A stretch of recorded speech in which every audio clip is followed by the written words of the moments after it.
I just know I'm going to fall because I walk back and forth like a jack-in-the-box. Welcome to day 2 of SaaS Monster, ladies and gentlemen. I'm so delighted to be here for the second morning running, and I'm going to introduce to you some of the greatest founders and C-levels in SaaS today. I'm Stephen Cummins, and I'm going to take you through another presentation around my podcast, 40 Minutes of SaaS, in which I'll present to you 4 amazing founders who solved problems close to them in the office. Yesterday I talked about 4 big platform visions. Today it's about solving one small problem, and that actually mushrooming into a great company. So without further ado,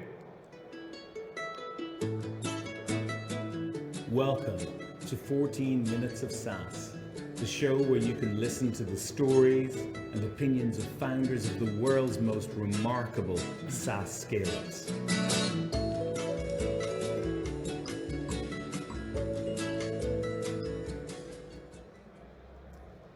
so the world is broken. So that's the default state of the world. Nothing is ever in a state of perfection.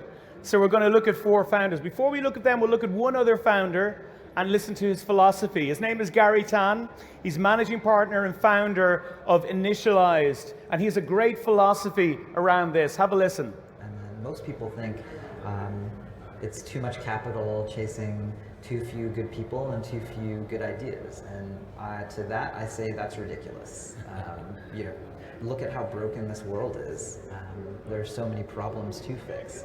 There's just a lot of industries out there that have no tech. One thing that we often say is walk into any office building in any city in the world and look at what they're doing and see how they're doing it. We just love companies that bring great tech to places that have never had it. Infinite problems to solve.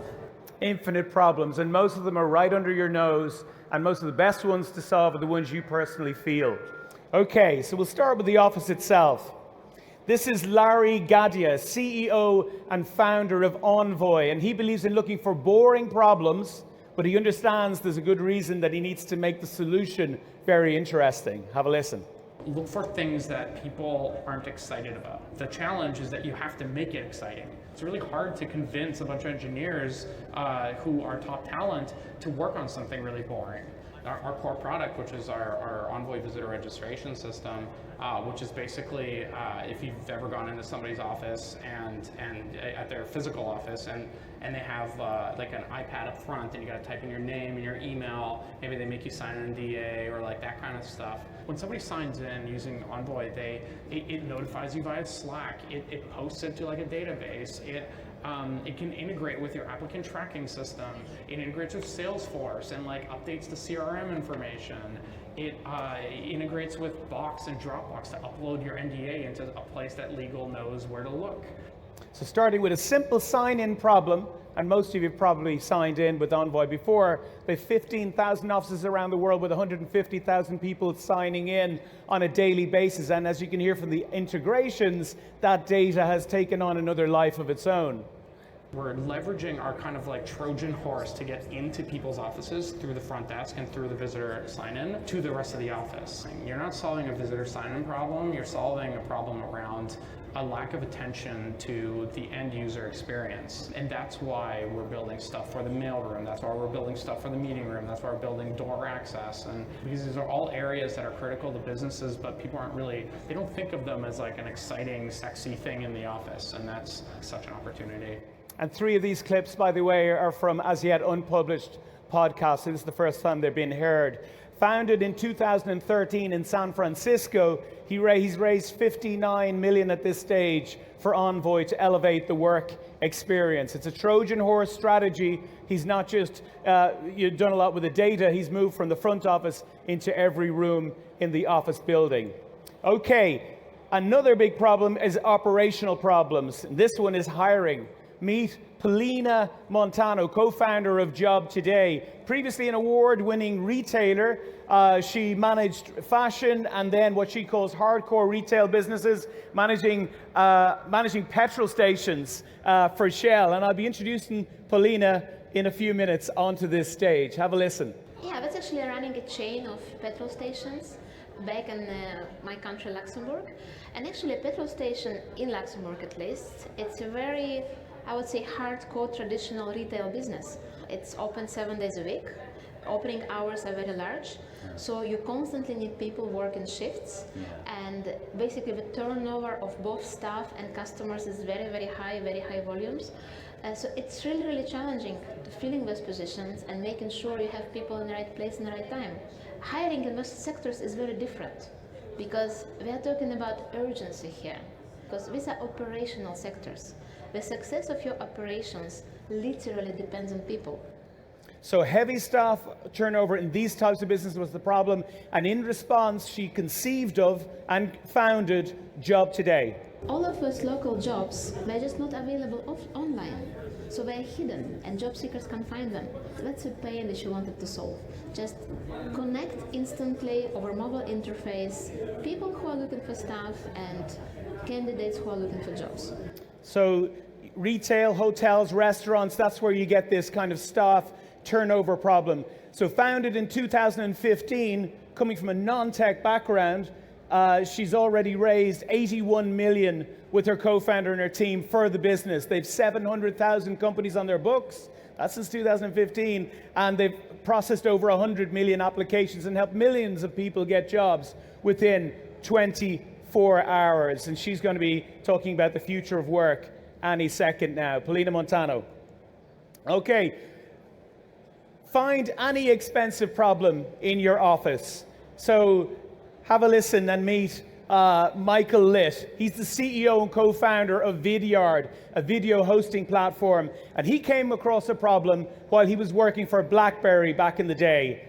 Have a listen. So when I was at BlackBerry, one of the projects I led was to bring in a company to develop a series of videos that were designed to help a small business owner install this fairly complex device management software. It was complicated. Video was the best way to help these people use the software and not put a huge support and resource burden on BlackBerry at the time. This company charged, I think, $80,000 for what was effectively 5 videos. And the videos were nothing special and something that I realized I could potentially do in my basement on evenings and weekends. And that's a conversation I had with Michael just a couple of weeks ago. He left BlackBerry to create a company to solve this very simple but expensive problem of making explainer videos. We started that company, went back to my coworkers at BlackBerry and other businesses with this idea of we're going to help you make videos to solve these problems and reduce support burdens. Of course, every time we made a video, the question always came back, how do we put it on our website? YouTube on BlackBerry.com was a bit of a challenge because a YouTube player functions as an outbound link to YouTube.com, which is an ad monetized platform. That's how they make money. If your competitors are smart, they can advertise against the videos you have on your homepage. And in fact, when the BlackBerry Playbook launched, if you remember this tablet, the end of the video, which is on BlackBerry's homepage, all the recommended videos were iPad versus Playbook comparison videos. And if you watch one of those, it was very likely that you weren't going to buy a Playbook. And this is on BlackBerry.com. So we solved that problem by just building a simple video hosting solution. And then the questions came, how do we track who's watching the videos and for how long? And can we port that data into our CRM and our marketing automation system? Can we add interactivity? We existed to solve a problem. Anybody in the room remember having a BlackBerry? Anybody here? Okay, we're all showing our age here. I used to love my BlackBerry. I used to love thumb typing emails super fast. YouTube created a problem for BlackBerry, and Michael solving that led to the creation of a video hosting platform, and Vidyard was born. Founded in 2011 in Canada, they've raised over 60 million for their mission. So he existed initially just to solve one problem, and then it expanded outwards, and that's the common theme here. Coming on to our final example, but probably the most successful one thus far. Some of the examples are younger, so they may add to him. So figuring out how to configure the buyer experience. So this is Goddard Abel, a serially successful founder. He solved one problem for his family business, for his father who sold pumps. And by solving that, he became obsessed with the buyer experience and ended up creating 4 businesses off the back of that. Have a listen. CPQ, as you said, it's configure, price, quote, and it does go back to my father's pumps. And I remember going home to visit my father, Thanksgiving 1999, and that's when we were talking about the internet and pumps. And my father was very skeptical his pumps could ever be sold online because they were very configured based on chemistry, so based on pH, what the fluid was you were handling, the pressure, the flow rate. You had the configuration of the pump with different linings, housings, materials, motors. And he kind of explained to me, look, you need a really good, he thought, German sales engineer to put together the right pump for the customer's application. So Goddard's dad thought it was impossible to sell these pumps online. And I actually worked in industrial chemistry many years ago. I'm quite sure he thought it was dangerous as well, because there's so many variables and dependencies when you're buying a massive pump online. You might be pumping salt out of a mine.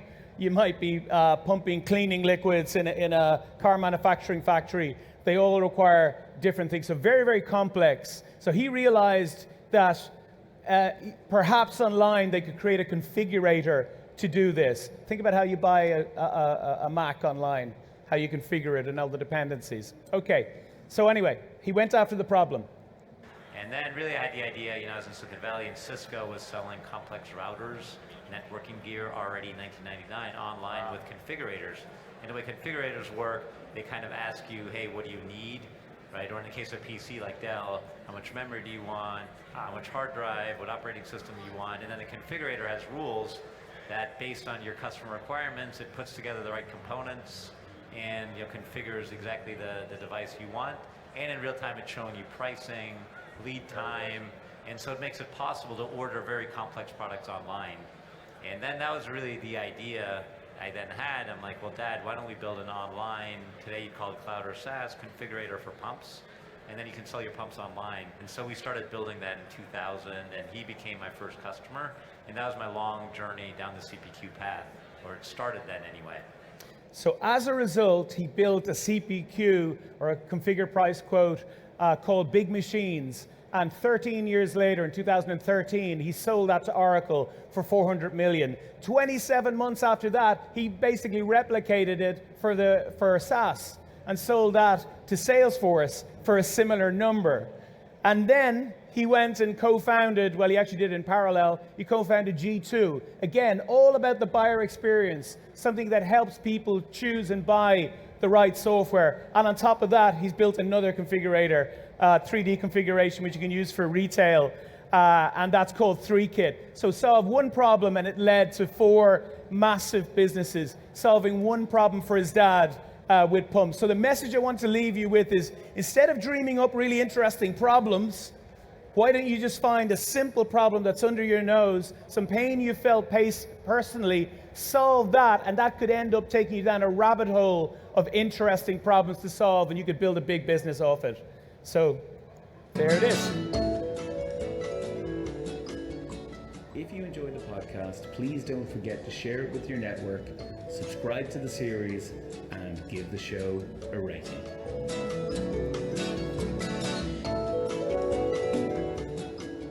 I'm just glad I didn't fall over the furniture. Thanks very much for listening to the podcast, everybody.